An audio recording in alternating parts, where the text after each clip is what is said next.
Hey guys! This is kinda awkward if you see my last video, but I've said what needed to be said. Regular content will continue coming out and hopefully without too much of a delay this time. With that said, here's the pallet tutorial. I've made an older tutorial on this, but I'm here to make a brand new one due to the update removing vacuum on pallets. This video will go a lot deeper than the last one. I'll explain in depth about 2.0 pallets, pallet locations, pallet looping, pallet saving, pallet efficiency, and the shack pallet. With that said, let's get right into it. Hope you guys enjoy.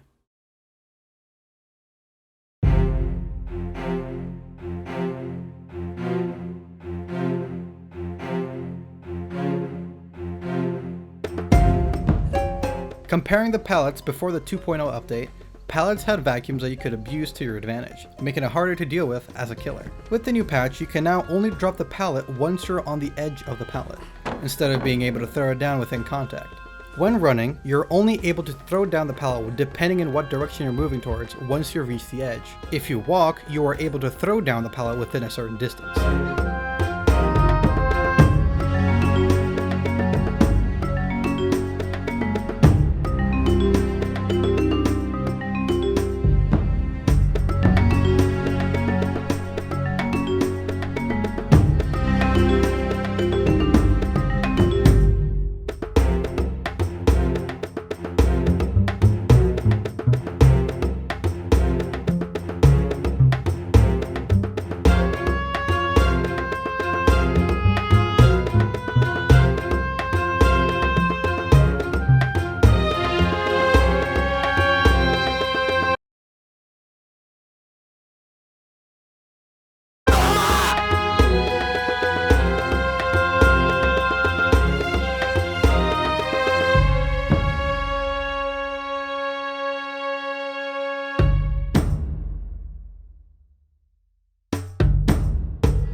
Newer players might not know where some of the structures and areas where pallets can spawn in. I'll show the main 3 structures you will commonly see in most maps. Besides the main building in every house, there are structures and maps that you would recognize and memorize if you played enough.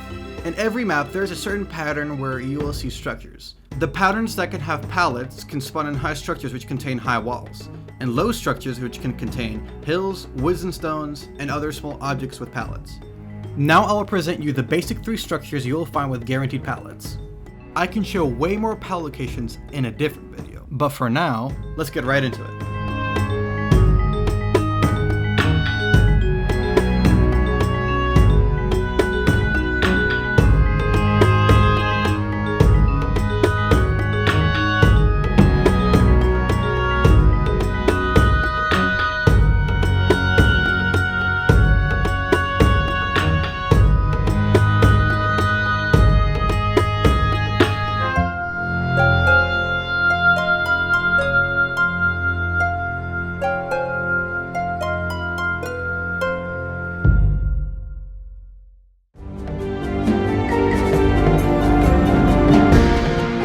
Well, we're back here again. I've done this topic in a past video, so I'll quickly explain it again.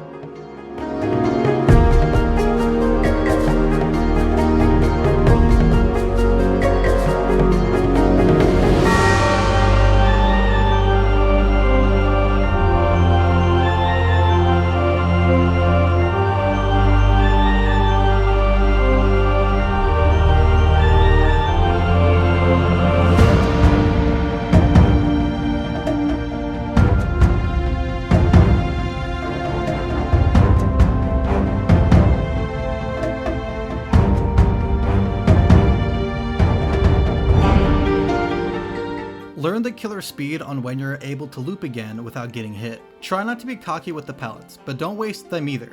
If you feel like you messed up on a loop and the killer is likely going to hit you, take the hit and make more distance. Having the perk Bond can really help you not interrupt survivors doing generators by not going towards them.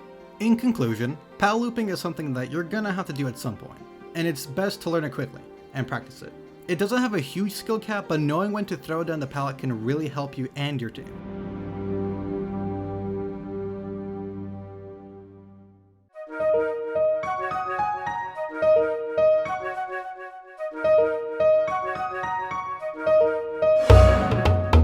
Pallet saving is similar of how flashlight saving works. You have to stun the killer after the pickup animation has ended, but it's harder to flashlight save rather than getting a pallet save.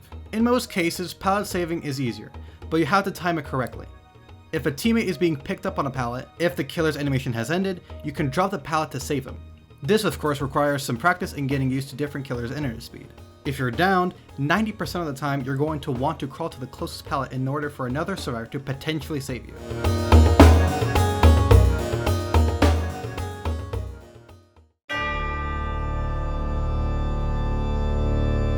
Using pallets to their full potential is, in my opinion, the most important thing to learn in this game. There's a limited amount of pallets on every map, some being guaranteed to spawn and some being randomly generated. Using a decent amount of pallets in the same area can seriously damage your chances of winning. Here we'll show and explain bad and good usages of pallets.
Hey guys, I'm gonna be doing a sort of a live tutorial on this part because I felt like I want to. It's not because I'm lazy or anything. It's because I just felt like doing it. So the importance of Shack Pallet. The Shack Pallet is actually the safest pallet, or at least one of the most guaranteed safe pallets, if not the safest pallet, in the game. Basically, you should not be using this pallet like a normal pallet. This pallet is extremely important, especially if the shack has a basement, which you will find in shelter woods and stuff like that. So I'm gonna go in detail on when you should use it and when you shouldn't use it, right? So just so you know, this is sort of, it's sort of a debate in when you should use a pallet or how important the pallet is.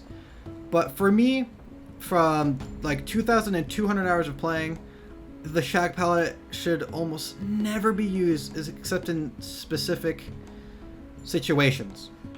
Basically, if you're injured, for most people, if you're injured and the killer is most likely to kill you if you weren't to use this pallet, then I guess you can use this pallet, right?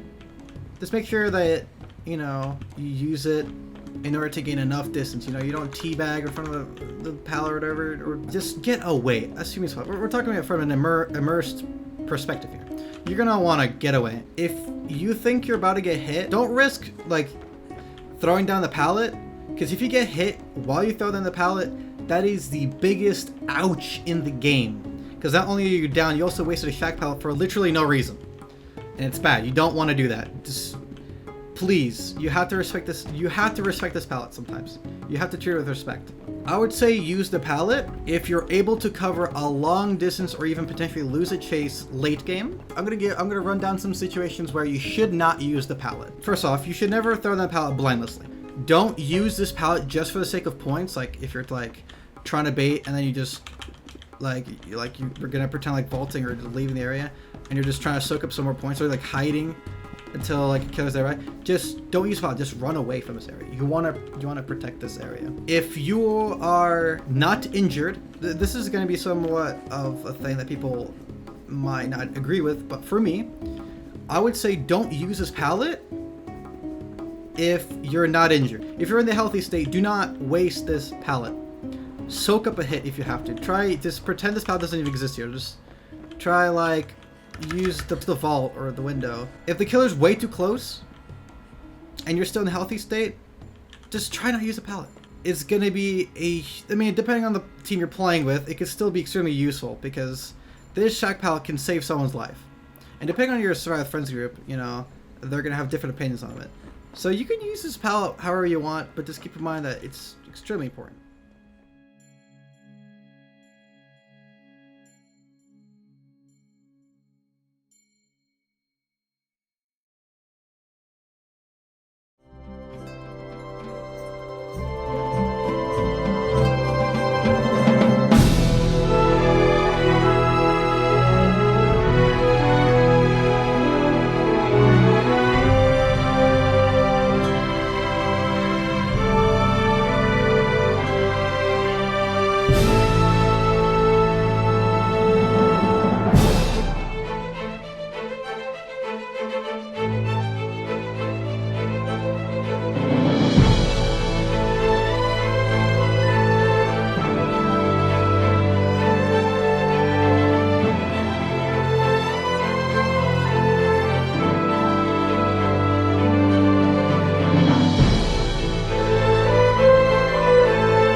I'm trying to do basics. Like, I'm not trying to go super in depth. That almost said me. I'm not trying to do super in depth. That's for a different video. I'm just doing the basic 3 killers for now. 360. I'm noob 3. I'm noob 3. I'm noob 3. I'm Monto. Hey, listen. Hybrid Panda. Polyester. I make guides. Sweet gamer. Sweet gamer. Taco. 72 hours. Earring Pug. Vins. Girls. Women. Chinese. Women. Rape. 9/11. 2/3 quart. Quart 15s. 5 quarts. 2 11s. 3 8s. Ussylis. Lemon. What the fuck? What the hell? Yeah, I'm putting that in the end of the video. No, like, so I'm gonna censor. I'm gonna censor it. I'm gonna censor it. No, don't put me saying that. That's gonna be funny though. No, it's not. People are probably gonna get offended and call me a feminist.